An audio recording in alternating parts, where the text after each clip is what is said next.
O vídeo de hoje é a primeira parte do vídeo de dicas de português para advogados.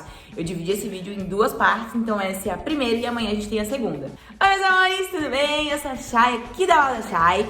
E esse vídeo é de português para advogados. Eu vou trazer aqui para vocês 9 diquinhas bem legais, tá? Para você que é estudante de direito, advogado, tá? Ou já é bacharel, está caminhando nessa finalidade profissional. Mas como tem muita coisa pra gente tratar dentro dessa parte do curso de direito e da atuação, eu dividi em duas partes. A primeira com 9 dicas e depois a segunda com mais outras dicas aí de escrita, de boa interpretação. Se você é advogado, já clica aqui nesse compartilhar e manda o vídeo pra alguém ou me segue também lá no Instagram, @professora_Farias, que tem vídeos, dicas todo dia, TikTok também. Então, bora lá que a gente tem muita coisa para trabalhar dentro dessa área que exige, né? Tanta boa escrita, boa interpretação, tá? Ser entendido, entender. Então, a gente não pode deixar nada aí mal escrito, mal interpretado, mal feito, dúbio, né? É muito importante que você, de fato, compreenda o que está lendo e compreenda o que está escrevendo, né? Registre as coisas corretamente. Por isso eu trouxe alguns macetes que mudam muito, principalmente a questão interpretativa. Bora lá. Primeira dica, meus amores, é a questão do A. A com H, A sem H, tá? Acraseado. E aí, Chay, esses 3 As aqui, né, eles têm o mesmo som. Sim, eles têm o mesmo som. E tudo que tem o mesmo som gera, sim, um pouquinho de confusão. Então, pra gente não ter confusão e não causar má interpretação, que esse é o meu medo, a gente vai ter que entender o que cada um significa. Vamos lá. Primeiramente, o A com H. A com H simplesmente sinaliza passado. Eu digo assim, há 5 anos trabalho nesta sala, certo? Há 5 anos passados. Mas se eu não quero falar passado, eu quero falar futuro. Daqui a pouco estou aí. Você está falando lá com o seu cliente e você diz, daqui a pouco estou aí. Este A é sozinho, sem nada. É o A. A de futuro, que também é A de artigo, né? Eu digo a casa. A casa é bonita, a casa é boa. Ou, na ideia de tempo, ele vai significar futuro. Daqui a pouco, ou daqui a 5 anos, ou daqui a 3 meses o processo vai sair. Neste sentido de tempo futuro, tá? E o acraseado, como nós já sabemos, é a união do artigo mais o a preposição. Se você tem muita dúvida com crase, eu vou deixar também links aqui embaixo só sobre crase. Eu tenho playlist aqui no YouTube só sobre crase. Então, bem legal você também ir lá e assistir as aulas, a formação, tá? Ir além na crase se você tem dúvida da crase. Mas aí, voltando aqui, pensa assim, crase, muitas vezes para o direito, ela vai fazer a diferença entre o literal e o figurado. Eu digo assim, escrever à mão, tá? Escrever à mão seria eu desenhar uma mão, caso não tenha crase. Mas se eu digo escrever à mão e coloco uma crase, é escrever com a mão. Outra coisa que configura bem, puxar a mãe. Pode ser com crase, pode ser sem crase, o que muda é a interpretação. Eu digo assim, ela puxou a mãe, sem crase é o literal, puxou, né? Digamos que eu tenho uma filha, ela tá aqui me puxando. Isso é o literal, sem crase. E a crase vai ser sempre o figurado, puxou a mãe, parecer-se com a mãe. Então é muito importante que você, advogado, saiba bem a diferença entre esses 3 As, tá? Porque eles mudam a sua interpretação. A segunda dica é com os termos através ou por meio. Muita gente utiliza erradamente o através. Sim. Por quê? Porque eu digo assim, olha, cheguei neste seu vídeo através do YouTube, tá? Não é assim.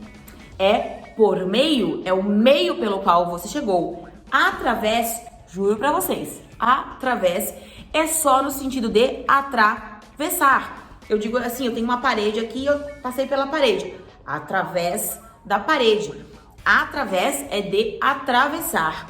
E tudo que você utiliza para chegar em algum local, para conhecer alguém. Nossa, eu conheci a minha amiga através de uma outra amiga. Não, conheci a minha amiga por meio de uma outra amiga.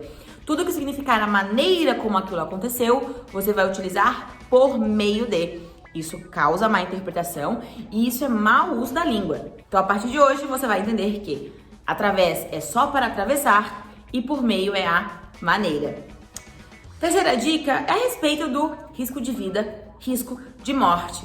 Gente, risco de vida é você continuar com vida, risco de permanecer com vida.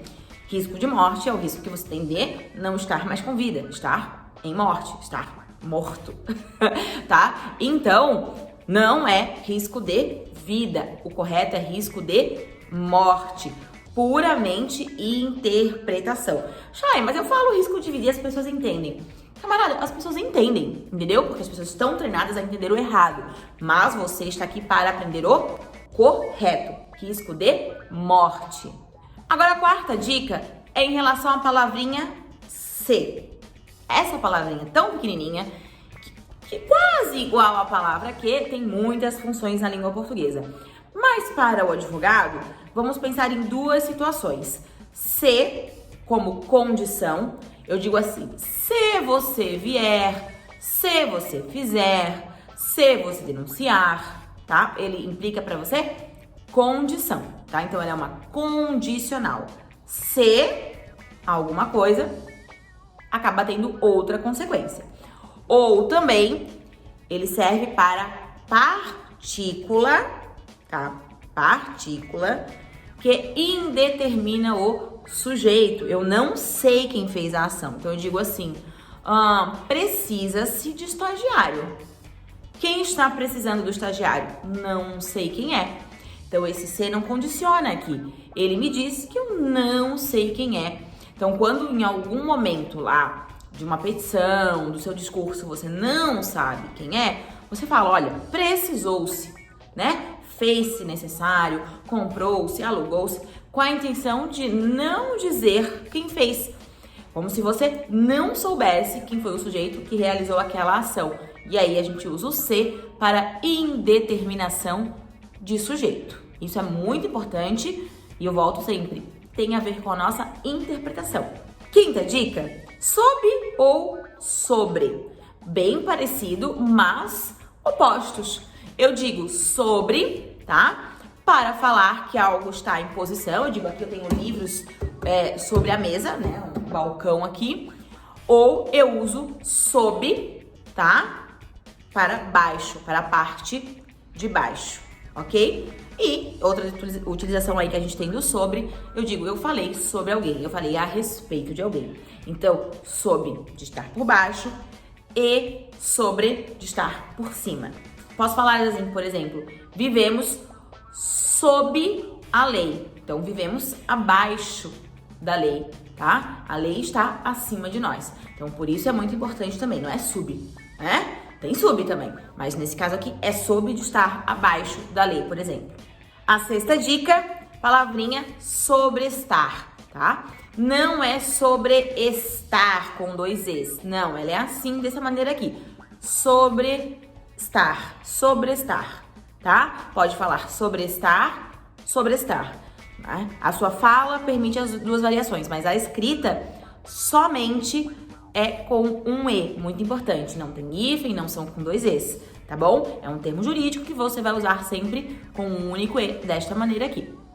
Sétima dica é o transitado ou o trânsito, tá? Você pode sim dizer transitado, porque a gente só tem um particípio passado para transitar, que é o transitado. Tem gente que usa, eu transito, transitou. Não, transitado. Beleza? Igual falado, achado, acabado. Tudo que já foi feito, está concluído, é particípio passado. E você pode sim utilizar o ado sem medo, né? As pessoas têm medo de usar o particípio passado. Não tenha. Transitado, lindo, maravilhoso. Se alguém te corrigir, você diz, ué, mas é o particípio passado. Não vejo problema, está correto. E só tem um. Agora a dica 8, preste atenção que é o verbo vislumbrar. Você sabe o que significa vislumbrar, da onde ele veio e como a gente deve utilizá-lo? Porque é utilizado sim na linguagem jurídica, é utilizado muito pelos advogados, mas precisa utilizar com prudência. Para começar aqui, o português tomou esse termo lá do espanhol e ele é um termo de origem latina, vix, significa apenas ou então no sentido de mal. E aí o brasileiro pegou isso e usou, né, o vislumbrar com a ideia de ver, tá? E aí a gente diz ver alguma coisa um pouco borrada, ver alguma coisa com esperança, né? Eu estou vislumbrando um futuro para mim. E aí, tem gente que utiliza esse vislumbrar com o sentido de constatar da língua portuguesa, tá? E não é. Você tem que utilizar o vislumbrar com o sentido de ver de uma maneira conturbada, ver com uma esperança, tá? Mas não com o sentido de notar, menos ainda com o sentido de denotar. Acontece muito, mas não deveria. E por fim, a dica 9, a palavrinha vítima. Tem quem fale vítima fatal, vítima mortal, vítima letal. Mas assim, a vítima não pode ser fatal, letal nem mortal. É vítima. A palavra por si só, ela não produz o efeito, né? Ou a vítima foi letal, fatal, mortal, isso é o que aconteceu. Isso é o desmembramento, tá? Fatal, letal, mortal é o acidente, é a consequência.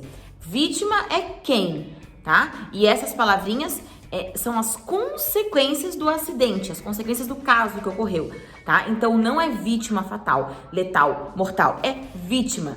O que aconteceu foi um acidente fatal, foi um acidente letal, foi um acidente mortal. Mas a palavra vítima se refere a alguém e não a consequência. Então é muito importante você cuidar com essa interpretação. Meus advogados lindos e advogadas lindas do meu Brasil, espero que vocês tenham gostado muito desse vídeo. Vai ter o vídeo 2, sim, tem parte 2 de português para advogados, mais voltados para textos e interpretações agora. No vídeo de hoje, eu coloquei pequenos usos, palavras, dicas. No dia de amanhã a gente vai trabalhar mais a sua questão de texto em geral. Não esquece de já mandar esse videozinho para alguém e aguardar o videozinho de amanhã. Beijo!